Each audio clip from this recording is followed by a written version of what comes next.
नमस्कार, मैं प्रिया। आप देख रहे हैं खिलांचल टाइम्स।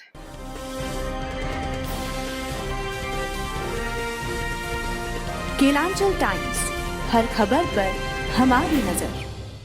भागलपुर नवगछिया के प्रसिद्ध तेतरी दुर्गा मंदिर प्रांगण में 17 अप्रैल को निःशुल्क सामूहिक विवाह महोत्सव के चतुर्थ संस्करण का आयोजन किया जाएगा, जिसको लेकर आयोजकों ने बुधवार को प्रेस कॉन्फ्रेंस कर विस्तृत जानकारी दी। आयोजकों ने बताया कि पिछले 3 वर्षों से लगातार इस महोत्सव का सफल आयोजन किया जा रहा, जिसमें अनाथ, दिव्यांग, आर्थिक रूप से कमजोर तथा अंतर जाति विवाह को प्राथमिकता दी जाती रही है। इसी कड़ी में इस वर्ष भी कुल 25 जोड़ों का विवाह पूरी तरह हिंदू रीति रिवाज से संपन्न हुआ।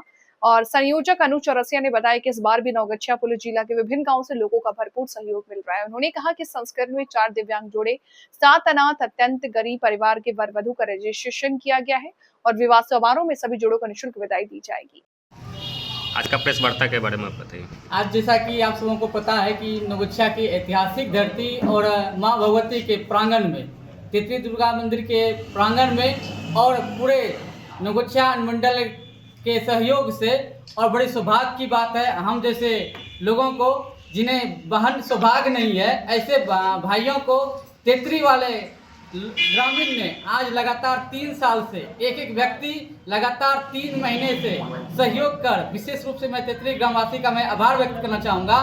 आज जो कि पूरे भारत भर में, मैं भी सोशल साइट से जुड़ा हुआ हूँ, पूरे भारत भर में देखता हूँ कि 2-3 जगह पे ऐसा भव्य कार्यक्रम होता है और सौभाग्य की बात है आज तेतरी गांव में ऐसा भव्य कार्यक्रम हो रहा है। सबसे पहले मैं तेतरी ग्रामवासी का मैं आभार व्यक्त करता हूं, आपने इतने उदार दिल को सामने लाया है। और उसके बाद मैं तमाम आप सभी मीडिया कर्मी का मैं आभार व्यक्त करता हूं, जो कि आज ऐसे कार्य को आपने समाज में दूर दूर तक पहुँचाने का काम कर रहे हैं। कॉन्फ्रेंस का क्या उद्देश्य है? आज के इस प्रेस वार्ता का मुख्य उद्देश्य है तेतरी दुर्गा मंदिर में, तेतरी वाली मैया के दरबार में सामूहिक वैवाहिक कार्यक्रम जो ये निर्धारित किया गया है, यह निःशुल्क है और तृतीय 3 संस्करण हम लोग अभी तक कर चुके हैं। ये चतुर्थ संस्करण हम लोग पुनः फिर करने जा रहे हैं और इस प्रेस वार्ता का मुख्य उद्देश्य इस निःशुल्क सामूहिक वैवाहिक कार्यक्रम का जो आयोजन होने जा रहा है, उस दिन सभी इलाके भर के गणमान्य यहाँ पर उपस्थित होंगे और इस वैवाहिक कार्यक्रम को सभी मिलजुल करके हम लोग संपन्न कराने का प्रयास करें। डेट क्या होगा बॉस? 17 अप्रैल। परिचय दे दीजिए अपना। जी, मेरा नाम बम कुमार झा हुआ, घर मेरा तेतरी। वर वधू को जो है कि और भी कुछ सामग्री वगैरह भी वितरण किया जाएगा। जी, हम लोग प्रयास ये करते हैं कि स्वरोजगार हेतु वैवाहिक जीवन में प्रवेश करने के बाद उनकी आजीविका के लिए कुछ ऐसे संसाधन हम लोग उपलब्ध कराएं, जिससे कि वो आगे चल करके अपनी आजीविका खुद जो है उपलब्ध कर सकें और अपने जीवन को संचालित कर सकें। जिसमें कि सिलाई मशीन होता है, महिला सशक्तिकरण के तौर पर भी इसे देखा जा सकता है और भी कई ऐसी सामग्री है जो हम लोग वर वधू को प्रदान करते हैं, जिससे कि वो अपना जीवन यापन सही तरीके से कर सकें। कितने जोड़ों का अभी तक रजिस्ट्रेशन हो चुका है? जी, इस बार जो है 25 जोड़ों का लगभग रजिस्ट्रेशन पूरा हो चुका है जी। 25 जोड़ों का वैवाहिक कार्यक्रम इस बार यहाँ पर 25 जोड़े नए नव जीवन में प्रवेश करेंगे। टारगेट क्या रखा है, कितना? 25 ही था हम लोगों का और 25 हम लोग का पूरा हो चुका है। क्या लगता है आगे चल के और संख्या बढ़ेगी? बढ़ने की तो संभावना है, लेकिन चूँकि हम लोगों ने निर्धारित किया है कि इस बार 25 ही करेंगे। 25 से बहुत सारे लोग अभी भी यहाँ पर आए थे जिन्होंने के रजिस्ट्रेशन के लिए कहा, लेकिन हम लोगों ने उसमें कुछ क्राइटेरिया निर्धारित किया है, तो जो उस क्राइटेरिया के अंतर्गत आए उनको हम लोगों ने लिया और उसके बाद कुछ लोगों को हम लोगों ने दरकिनार भी किया कि जो हम लोगों के नियम के अनुकूल नहीं हो पाए, तो उन लोगों से हाथ जोड़ करके विनती करके कहा भाई आप अपने घर पर ही इस कार्यक्रम को कर लें। और फिर अभी 25 जोड़े निर्धारित हैं, उनका रजिस्ट्रेशन पूरा हो चुका है और 25 जोड़े की शादी यहाँ पर। किन सब क्षेत्र से जो है कि ये हमें लगता है कि कम से कम तो 6-7 डिस्ट्रिक्ट के वर वधू का यहाँ पर कार्यक्रम, पूर्णिया, बांका, कटिहार, खगड़िया है ना, इन सब जिलों के मधेपुरा। अधिकतर किस वर्ग के लोग इसमें रजिस्ट्रेशन करवा रहे हैं? सभी वर्गों के लोग हैं। अधिकतर की संख्या वो गणना हम लोग नहीं करते हैं, ठीक है। हम लोग सिर्फ रखते हैं कि असहाय और जो विकलांग हैं या आर्थिक रूप से जो कमजोर व्यक्ति हैं उनको देते हैं। वो किसी भी वर्ग से क्यों ना आए, हम लोग उनको यहाँ पर शामिल करें। शादी के बाद सर्टिफिकेट वितरण या कुछ हिसाब उसके लिए कुछ करते हैं कि जी मंदिर कमेटी की तरफ से कि हाँ आपकी शादी हुई इसको? जी हाँ, उसके लिए जो है हम लोग अपनी कमेटी की तरफ से उनको एक सर्टिफाइड कर देते हैं। विदाई कहिए या विदाई के तौर पर जो है सामान के साथ साथ एक सर्टिफिकेट भी हम लोग दे देते हैं उन्हें, जिससे कि आगे आने वाले समय में किसी प्रकार की कोई कठिनाई उनके जीवन में ना आने पाए।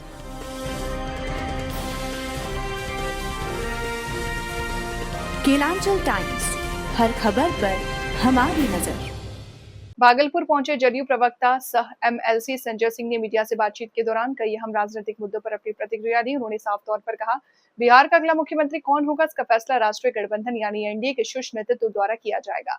आंतरिक मामला है। संजय सिंह ने आगामी चुनाव को लेकर भी बड़ा दावा करते हुए कहा, पश्चिम बंगाल और असम में भारतीय जनता पार्टी की जीत तय है। राजद नेता तेजस्वी यादव द्वारा शराबबंदी को लेकर उठाए जा रहे सवालों पर पलटवार करते हुए संजय सिंह ने कहा कि तेजस्वी यादव के पास अब कोई मुद्दा नहीं बचा। कैसे बताइए अभी कि अगला मुख्यमंत्री कौन होगा? ये तो राष्ट्रीय जनतांत्रिक गठबंधन के सब बड़े नेतृत्व बैठेंगे और तय करेंगे। इसमें हम लोग कहाँ हैं? बीजेपी या जदयू के सर, ये तो हम नहीं बता सकते। ये लोग जब बैठेंगे तब पता चल जाएगा आपको कि कौन मुख्यमंत्री होगा कौन नहीं मुख्यमंत्री होगा। ये तो इंटरनल मामला है ना, शीर्ष नेतृत्व तय करेंगे। आप लोगों को तो खबर तुरंत मिल ही जाएगा। सबसे आप लोगों को तो खबरी लाल आप लोग हैं। तुरंत एनडीए के बैठक में तय हो जाएगा कौन लोग मुख्यमंत्री बनेंगे, किनका बिहार का नेतृत्व सौंपा जाएगा। सर बंगाल चुनाव में भाजपा जीतेगी। वहाँ आपका असम में, बंगाल में, सब जगह भाजपा जीतेगी। जहरीली शराब को लेकर सर तेजस्वी यादव ने निशाना साधा है, सवाल खड़े किए हैं शराबबंदी पर, क्या करेंगे? देखिए अब तेजस्वी यादव के पास कुछ बचा है क्या? शराब बंद हो गया तो इनको खराब लग रहा है। कुछ जगह जहरीली शराब से मरता है, लेकिन उसका त्वरित कार्रवाई भी होता है। एक बात जान लीजिए, त्वरित कार्रवाई होता है, पकड़ा जाता है। कुछ लोग होते हैं जो खेल करते हैं, इसे इन्होंने काम, उसको सरकार दबिश लगाती है, उसको पकड़ती भी है। शराबबंदी से लोग कितना अच्छे लोग हैं, अच्छे लोग हुए कि नहीं लोग? घर में गरीब लोग 1000 रुपया कमाता था, 2000 रुपया मजदूर कमाता था, 1000 का दारू पी के चलाता था, घर में अनाज नहीं रहता था। जाके देखिए उसके परिवार में, पत्नी को जाके देखिए क्या स्थिति है। घर में माहौल कितना बढ़िया है। पहले शादी उदी में आप देखते थे रोड पर नाचते रहता था लोग दारू पी के। अब कोई नाचता आपको, बारात तुरंत लग जाता है। ये सब शराबबंदी बहुत बड़ा चीज। हमारे नेता नीतीश कुमार जी ने जो फैसला लिया शराबबंदी का, ये ऐतिहासिक फैसला है।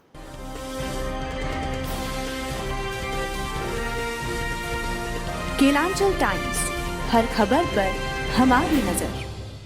रेलवे जंक्शन पर एक बार फिर सिविक सेंस की भारी कमी और सुरक्षा व्यवस्था की अनदेखी सामने आई है। भागलपुर जंक्शन पर सुबह सुबह ऐसा खतरनाक नजारा देखने को मिला जिसने हर किसी को हैरान कर दिया। प्रत्यक्षदर्शियों के अनुसार जब यात्री गाड़ियां और मालगाड़ी प्लेटफॉर्म पर खड़ी होती है तो लोग जल्दबाजी में एक प्लेटफॉर्म से दूसरे प्लेटफॉर्म पर जाने के लिए ट्रेन के नीचे से गुजरते जाते नजर आते हैं। ये न सिर्फ नियमों का उल्लंघन है बल्कि सीधे तौर पर अपनी जान जोखिम में डालने जैसा है। सबसे चिंताजनक बात यह है कि आरपीएफ और गवर्नमेंट रेलवे पुलिस की ओर से कोई सख्त कार्रवाई या रोक टोक नजर की नहीं आई।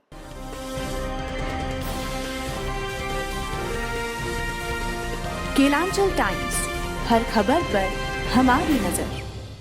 भागलपुर जिले के मधुसूदनपुर थाना क्षेत्र में किशनपुर गांव में दबंगों द्वारा एक महादलित महिला किसान की तैयार गेहूं का फसल में आग लगाने के सनसनीखेज मामला सामने आया, जिससे फसल जलकर पूरी तरह राख हो गई, जिससे पीड़ित परिवार को लगभग 1 लाख रुपए का आर्थिक नुकसान हुआ है। पीड़ित सुमन कुमारी जो गौरा चौकी पंचायत की वर्तमान पंचायत समिति सदस्य हैं, ने बताया इन्होंने मेहनत से गेहूं की फसल तैयार कर काट कर इकट्ठा किया था, लेकिन सुबह उन्हें सूचना मिली कि पूरी फसल को किसी ने आग के हवाले कर दिया। घटना के बाद पीड़िता और उनके परिवार का रो रो कर बुरा हाल है।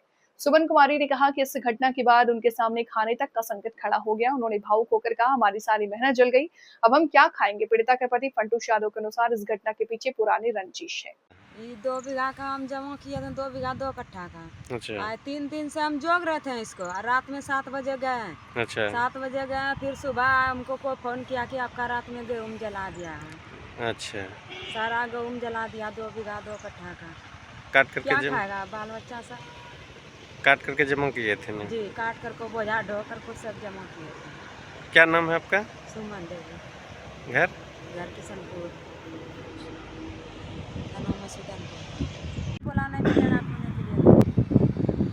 में भी विवाद हो चुका है। हाँ, पूर्व में हुआ है, पूर्व में हुआ है, अब वर्धमान में भी हो रहा है।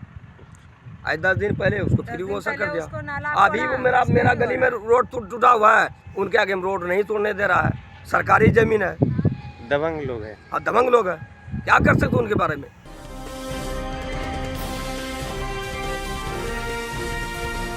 केलांचल टाइम्स, हर खबर पर हमारी नजर।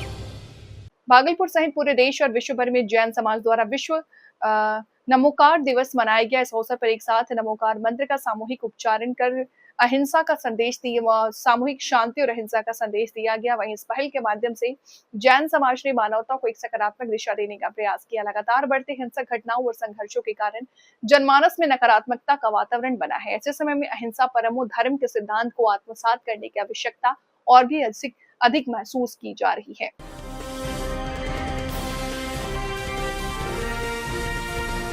केलांचल टाइम्स, हर खबर पर हमारी नजर।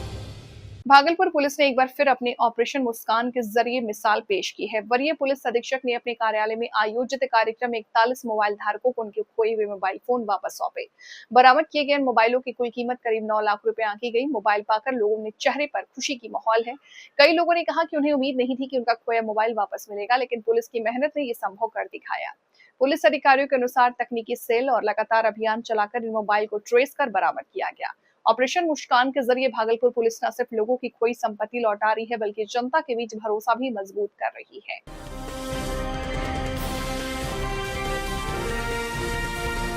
केलांचल टाइम्स, हर खबर पर हमारी नजर। फिलहाल इस बुलेटिन में इतना ही। जल्द हाजिर होंगे एक नई बुलेटिन के साथ। तब तक के लिए बने रहें केलांचल टाइम्स के साथ और मुझे दीजिए इजाजत। नमस्कार।